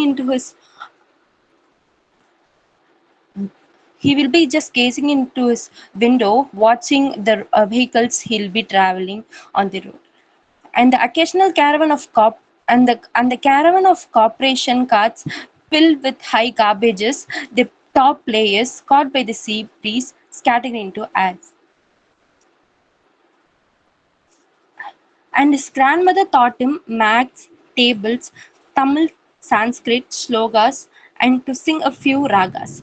He studied in a Christian Lutheran school and felt a bit out of a place as he was the only Brahmin. And the image we are showing here is R.K. Narayanan's childhood image when he was 5.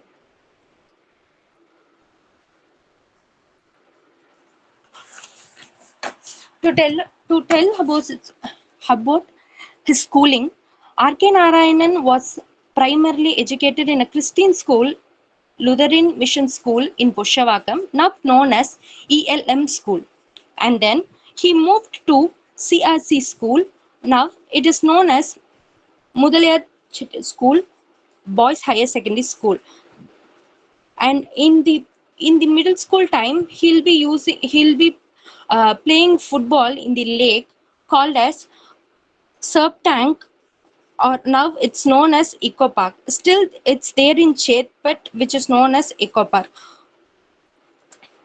And in the middle of the summer holidays, he'll be going to Mysore, whereas his father will be working. Vacation to Mysore begin his imagination of Malgudi days. Even if he fails in university exams, he tried to read as much as literature books he want and develop the imagination of Malgudi days with the help of books he was reading in the place of Mysore, such as Maharaja's Palace, Chamudi Hills, and temples all over there.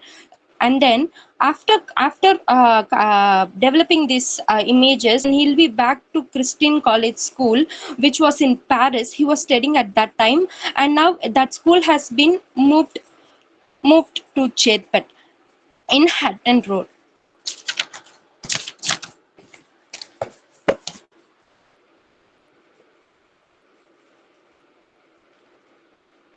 R.K.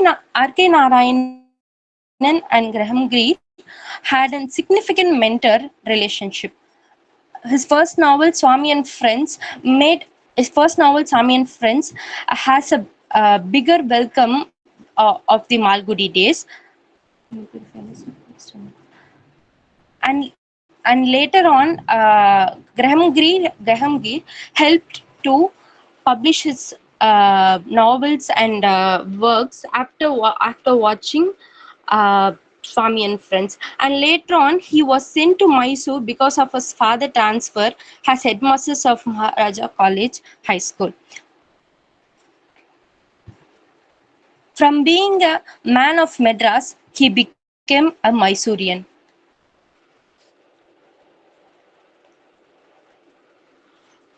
And with that note, I'm concluding.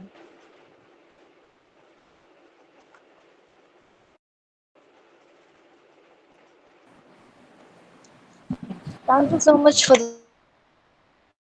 the presentation, Sister, on R.K. Narayan's work by my days. It was a great presentation. and on your regard, and for you, including his life as well, and where he was born and all. In conclusion, I would like to say some few words. Tonight, I hope we all have learned many things on urban and metropolitan centers as well as geocriticism from the presentations as well as. I'm sorry, ma'am. I'm sorry. Oh, I'm sorry. I hope Vanita Devi Akka is there. Yes, you have one more. Parita. Sorry, ma'am. Sorry, ma'am. At last, you have Miss Vanita Devi of um, MA English Literature from Queen Mary's College, Chennai. She is here to a, present a paper on the topic a geopolitical study of Sarojini Naidu's in the Bazaar of Hyderabad. Please proceed. I'm extremely sorry.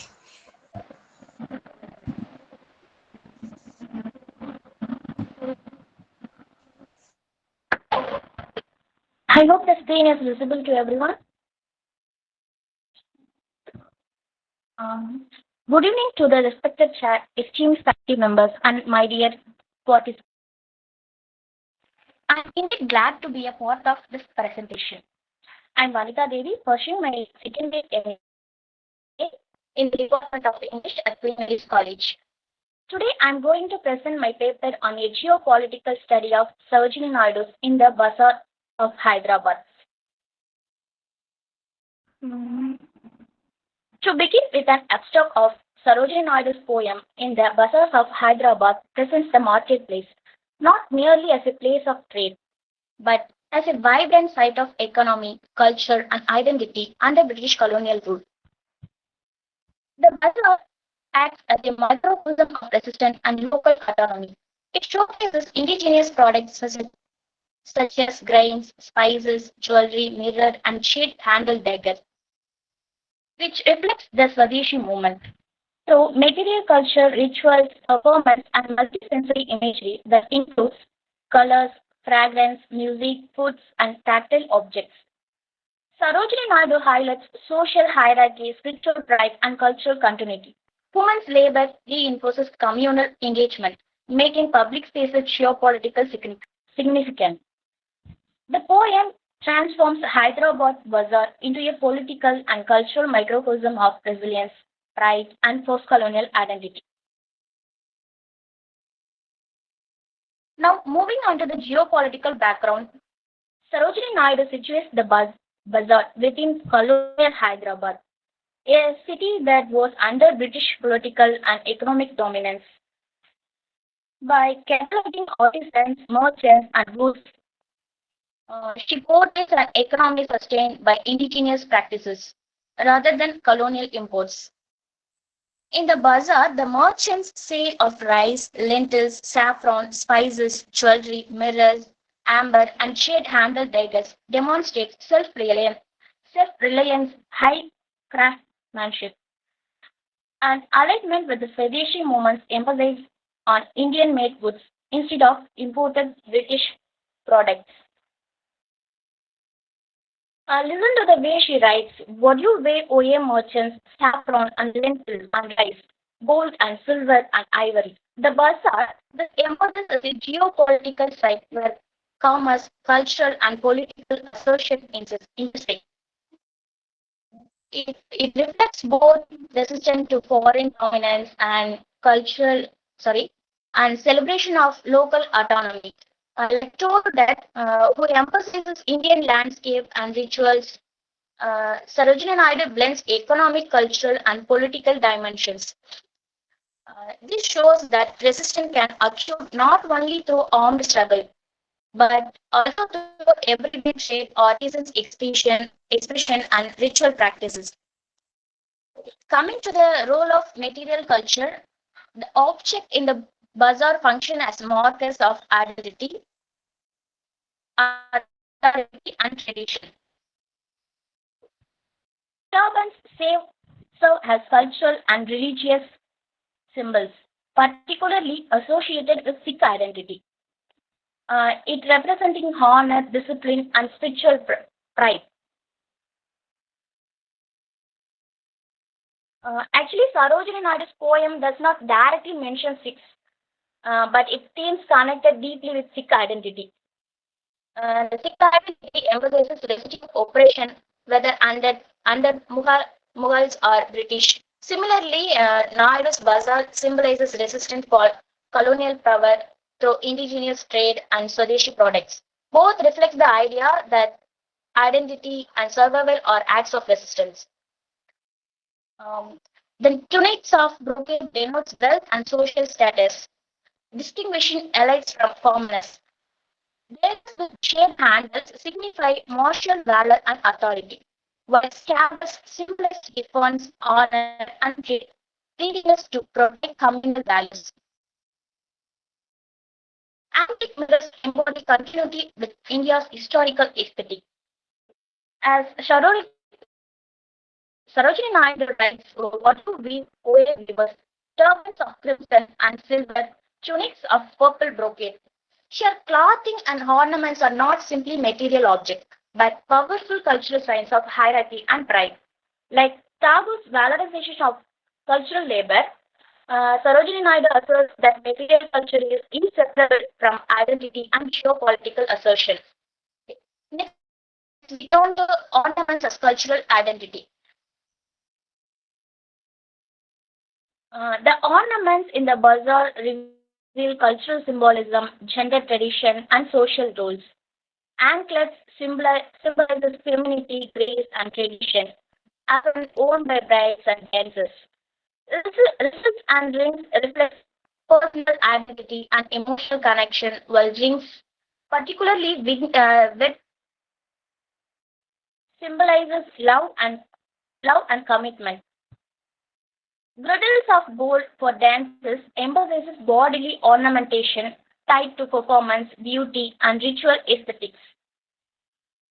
Tassels of azure and red signify festivity and the continuity of craft tradition. The lines of the poem she writes, "What you sell, O maidens, bracelets of jasper and ivory, bells for the feet of blue pigeons."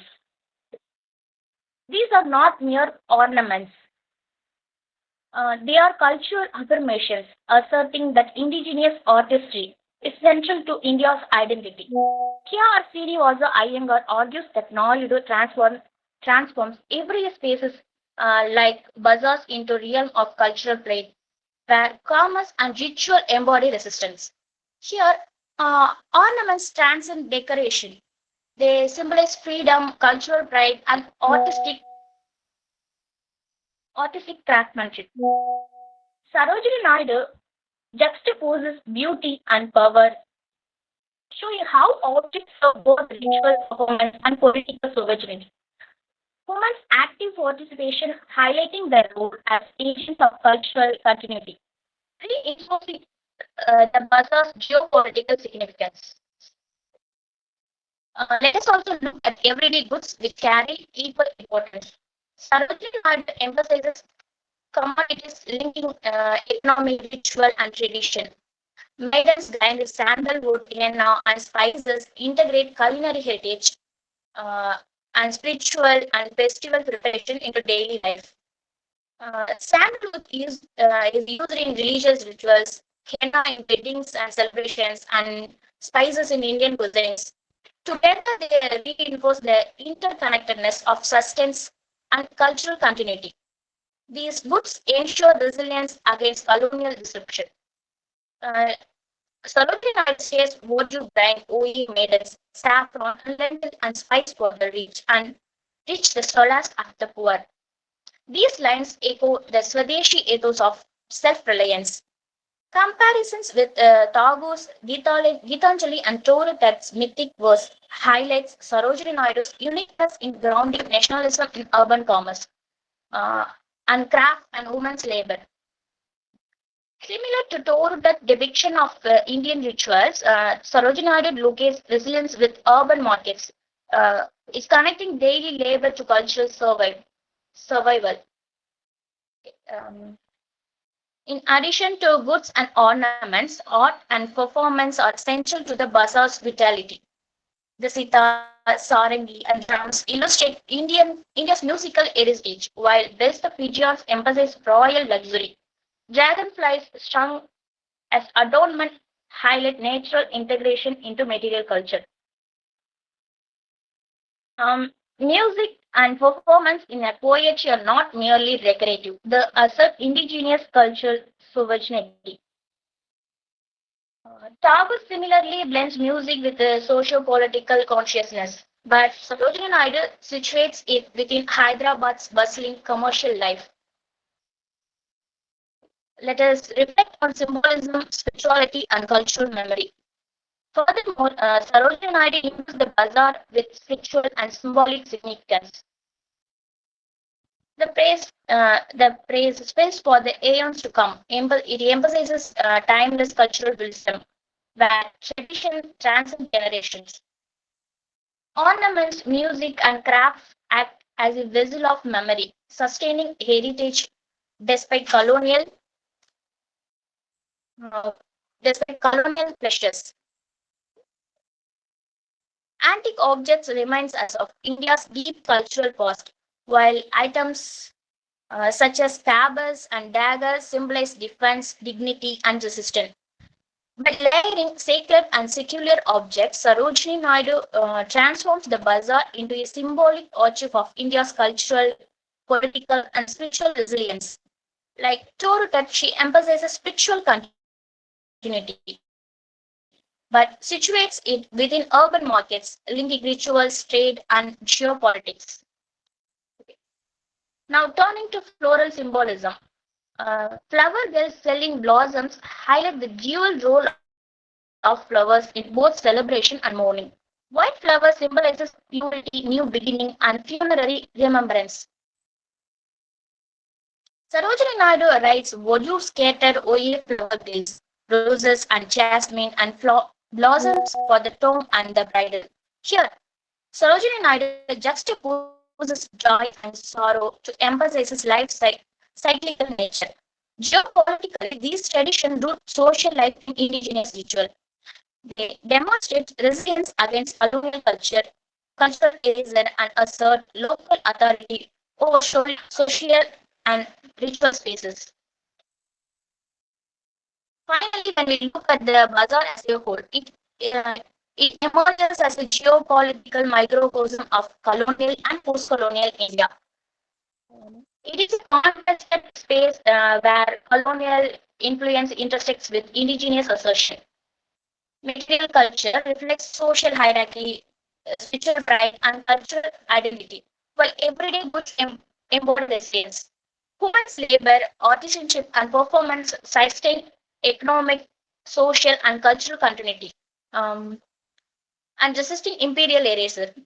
By depicting Hyderabad's market as a dynamic site of economic resistance, social identity, and cultural negotiation, uh, Sarojini Naidu positions the bazaar as a political and cultural stage asserting indigenous resilience, national pride, and post-colonial identity.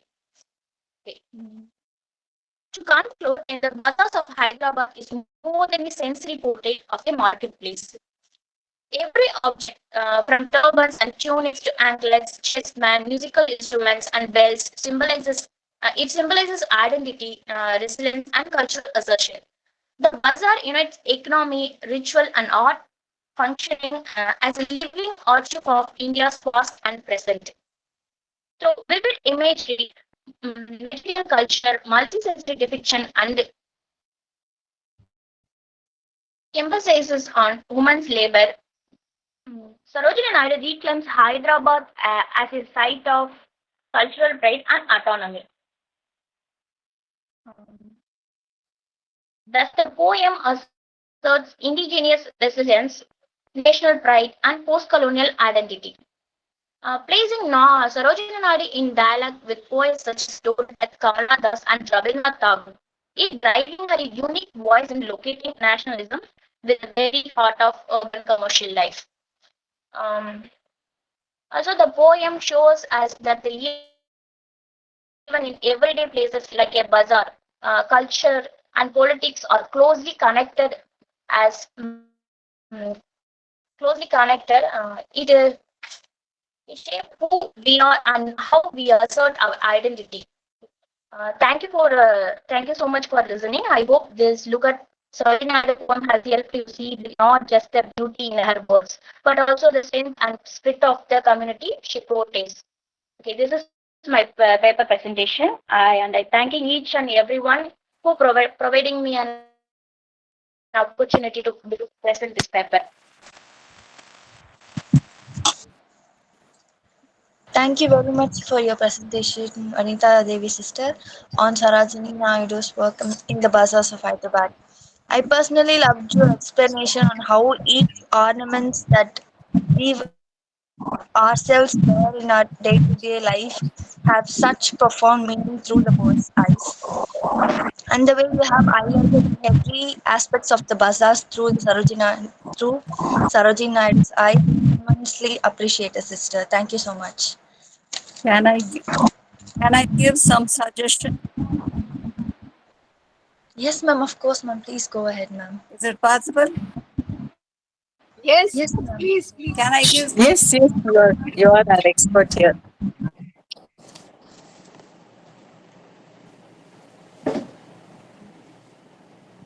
Yes,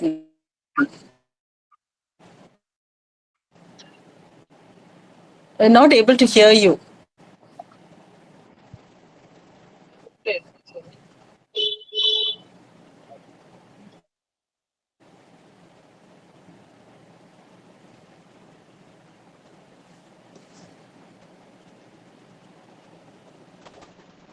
Are you able to hear Mrs. Ahalya?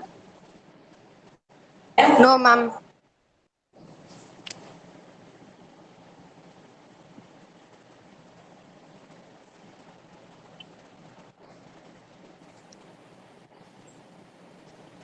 We're not able to hear you. Can you unmute?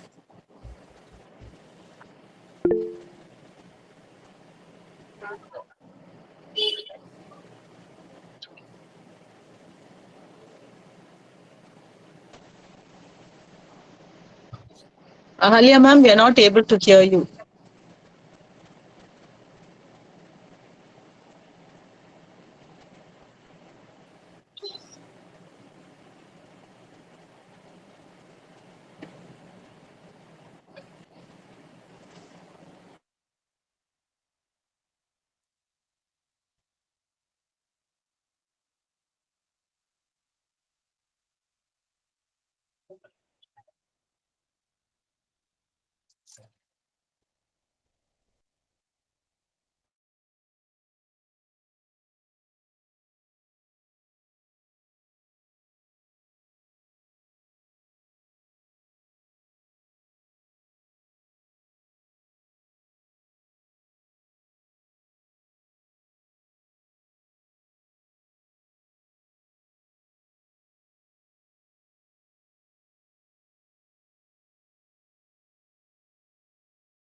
Srilata, can you give your comments? She has to rejoin. All of the presentations, I think, have in some ways done. Only one or two I have reserve. I mean, I have to just offer. So you could have mentioned river. Could have mentioned that the urban pollution, right? That's what RK. I mean. A.K. Ramanujam is lamenting. It was river once, and the deterioration of that. So it is. Too much of the activities of the population around that river and what it has done to the river. Of course, there are elements of sarcasm in both this as well as Nizamistical. All of them belong to a particular era. My dateless diary, that is Arkane's diary, she said, right? That, My days, R.K. Narayan. my days. Okay, there, I think that is there he has mentioned quite a lot of things, no, about education, his education thing, and then the play, his entertainment as a boy, running around Pashwakam, going through Vellala Street into Adipavali Street with his cycle rim, right? Playing. So I used to be, I mean, living on Adipavali Street, I used to be very thrilled when I read that he used to go all the way around, right, to his school on the other side, ELM Fabricius school, and then back again. He used to make one big circle, right, with his cycle rim, I believe, in those days. Oh, all of these, I mean, about his education, the method of his, I mean, all the entertainments of those days, all these come through in that thing. So all of them have made me, almost all the papers have made me nostalgic about because I think only one tree that is not mentioned is the wood apple tree. We had plenty of it in the floods come. I mean, it is Madras Day, and reminiscing about Madras of those days is good. In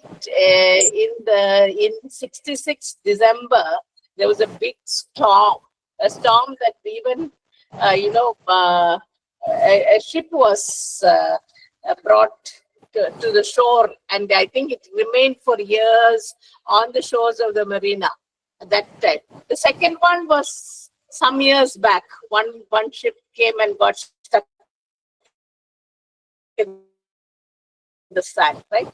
This one, in that 66 December, there was almost, I mean, the most compounds which had a lot of trees got wiped out, and most of them some of them were tamarind trees, most wood apple trees, all of them came out. So in all of these, presentations, almost, the decadence of that kind of, whatever Dr. Ahalya mentioned, how a small town becomes a big metropolis, and what are the detriments, right? Many of those things have gone, and we've got only concrete buildings in almost all campuses today. Even in all the Pachepas campuses, we had plenty of trees. Now there isn't. I mean, there's just hardly a few. Queen Mary's has managed to retain a few of those trees still. We still have some, but I don't think it is as dense as it was once upon a time. So urbanization, I think all the geopolitics was mentioned, and I think the only, the one Tamarind city is the only one that is almost recent. All the rest are of the past, but they are still what you call dateless, as we say. Most of them, we still are able to reminisce. Those of us who lived during that time of the book or of the event could have enjoyed it even. Tell about it even more. Now we talk about it in the terms that we have lost the biodiversity of the urbanization, and all its demerits have been pointed out in almost all of the paper press. Some of you, it is a brave attempt. Stolin's was very good, very well presented paper. The rest, but the Bazaars of Hyderabad also, the bangle sellers. The remaining, it needs a little more theoretical backing, I think, the rest of the papers. But it was a very good attempt, and I'm happy to see that so many of your students presented this time. It's a first time for all except Snowlin.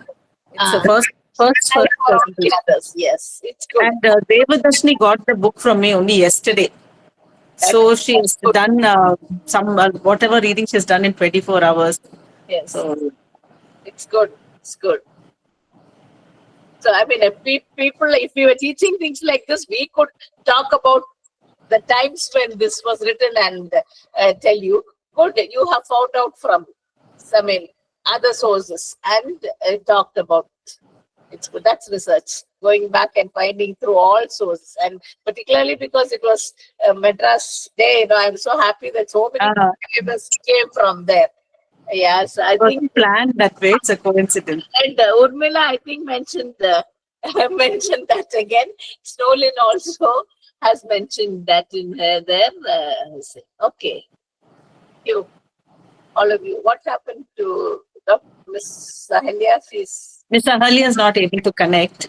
okay. Good. So let's hope to see more, representation from the colleges hereafter. It's good. This And a special word of appreciation to the second MA tutor, Miss Angeline, for bringing them on board, for getting them to present. yes, Thank you, Angeline. yeah, they can do better in the They can do better in future. yes. Okay. Pavitra, What you is can Stolen wind up. doing now? Are you there? Stolen is Stolen is registered for research. She's now doing a PhD with Sadhana. okay. So she's the only one who was seasoned researcher. Okay, the remaining are just beginners. Good. There's no, first year students. First years, this is their second day in college, first PG. Okay. They are on the call, but I'm sure we'll see them presenting in the days to come, Okay. the near future. I'll have to go to sleep early because I've been leaving. Yeah, but Pavitra will wind up